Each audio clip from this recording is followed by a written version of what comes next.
बड़ौत कोतवाली क्षेत्र के बिजरौल गांव में दहेज में बुलेट नहीं मिलने पर ससुराल वालों द्वारा मुस्लिम महिला को मारपीट कर घर से बाहर निकालने के बाद पीड़िता महिला आयोग की सदस्य मनीषा अहलावत से मिली है और घर की दहलीज पर 5 दिन से धरने पर बैठी रही महिला। आपको बता दें, जिसके चलते महिला आयोग की सदस्य ने पीड़िता को न्याय का आश्वासन देकर थाना पुलिस को कार्रवाई के आदेश दिए। दरअसल आपको बता दें कि मामला कोतवाली बड़ौत क्षेत्र का है, जहां कस्बा बड़ौत की रहने वाली महिला परवीन ने बताया कि उसका निकाह क्षेत्र के ही बिजरौल गांव में रहने वाले युवक शमशाद के साथ हुआ था और शादी में बुलेट नहीं मिलने पर नाराज ससुराल पक्ष के लोगों ने उसे प्रताड़ित करते हुए साथ ही मायके वालों से रुपए चुकाने के लिए बोला, लेकिन अब ससुराल पक्ष के लोगों ने उसे मारपीट कर घर से बाहर निकाल दिया है और मकान में ताला लगाकर सभी फरार हो गए हैं। जिसके बाद पीड़िता अपनी मासूम बच्ची के साथ घर की दहलीज पर धरने पर बैठी है। पिछले 5 दिनों से धरने पर बैठी मुस्लिम महिला ने न्याय की गुहार लगाई है। आपको बता दें कि महिला आयोग की सदस्य ने पीड़िता को बुलाया और उसे न्याय का आश्वासन दिया है। वहीं उन्होंने थाना पुलिस को भी सख्त कार्रवाई करने के आदेश दिए हैं। अब देखना ये होगा कि पीड़िता महिला के रहने के लिए छत मिलती है या यूं ही घर की दहलीज पर बैठकर वो इंसाफ की गुहार लगाएगी। देखिए हमारे संवाददाता की एक खास रिपोर्ट। मेरा नाम परवीन है, मैं महिला आयोग में आई हूँ। किसी ने बताया था कि आज अधिकारी आए भी हैं यहाँ, तो मैं अपनी 5 दिन से धरने पे बैठी, इसलिए मैं यहाँ कार्रवाई के लिए आई थी। आज मैडम ने ये कहा है कि रहने की जगह दी जाएगी, घर में गेट खुलेगा और घर में रहने का स्थान दिया जाएगा, खाने का सामान दिया जाएगा। विवाद यह है कि हस्बैंड घर में लगा के फरार हो गए, सारे ताला लगा के। इसलिए फरार हो गए क्योंकि उन्हें दूसरी शादी करनी है इसलिए।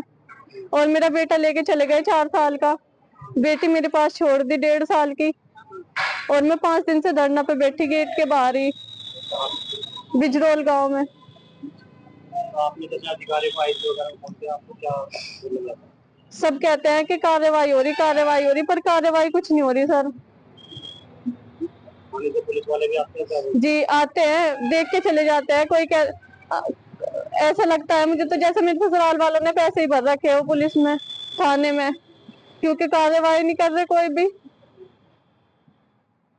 कभी कहते हैं उठ के चली जाए, यहाँ से मारने की धमकी दे रहे मुझे। मेरा जेठ है जुल्फकार, वो आता जाता कहता है कि उठ के जाए यहाँ से, नहीं तो गोली से मरवा देंगे तुझे, ये करवा देंगे।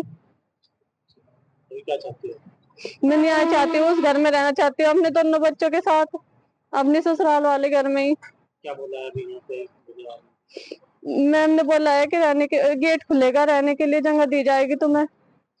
फिर भी अगर न्याय नहीं मिलता तो क्या करेगा? फिर भी अगर न्याय नहीं मिलता, मैं अपनी बेटी के साथ वहीं उसी गेट के बाहर बैठी रहूंगी इतने धरने पे।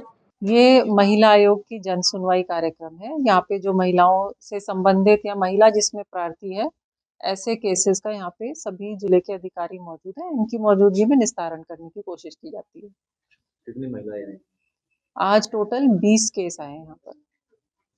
महिला बैठी है, परवीन नाम की महिला आई थी, 6 दिन से अपने घर पे बैठने की बैठी थी। इसमें क्या आश्वासन दिया? उसको हमने ये आश्वासन दिया है कि उनको अपने घर में उनको सुरक्षित एंट्री दिलवाई जाएगी और फिर जो भी कार्रवाई बनती है, जिसकी भी ससुराल पक्ष हो या कोई भी हो, तो उस पर वो कार्रवाई की जाएगी। लगातार उसको उत्पीड़न भी किया जा रहा है। देखिए, आप भी यहीं थे, वो बैठी थी, वो सारा बता के गई है, हमने समझा है। तो सबसे पहले हमारी महिला थाना इंचार्ज यहाँ पर है, उनको पहले एंट्री दिलवाई जाएगी। दूसरा, अगर वो करना चाहती हैं तो एफआईआर कराई जाएगी। हमने उनको काउंसलिंग में यही बोला है कि आप एफआईआर कराती हैं तो कार्रवाई जरूर होगी, लेकिन वो खुद ही एफआईआर कराने से झिझक रही थी, जो कि आमतौर पे महिलाएं करती हैं। वो चाहती हैं बिना फौजदारी के ही हमारा समझौता हो जाए, और कई बार वो नहीं हो पाता और जरूरी हो जाता है कि एफआईआर की जाए। बढ़ते महिला के क्राइम को लेकर क्या दिशा निर्देश दी गए? देखिए, क्राइम वो तो ये तो बहुत आपने बहुत बड़ा सवाल किया है मेरे से। क्राइम बढ़ रहा है, ये तो एक हमारी पूरी नेशनल प्रॉब्लम है। मैं जहां अपने स्तर पर इस जिले में आज जो केस आए हैं, मेरा उस पर ध्यान ज्यादा रहता है।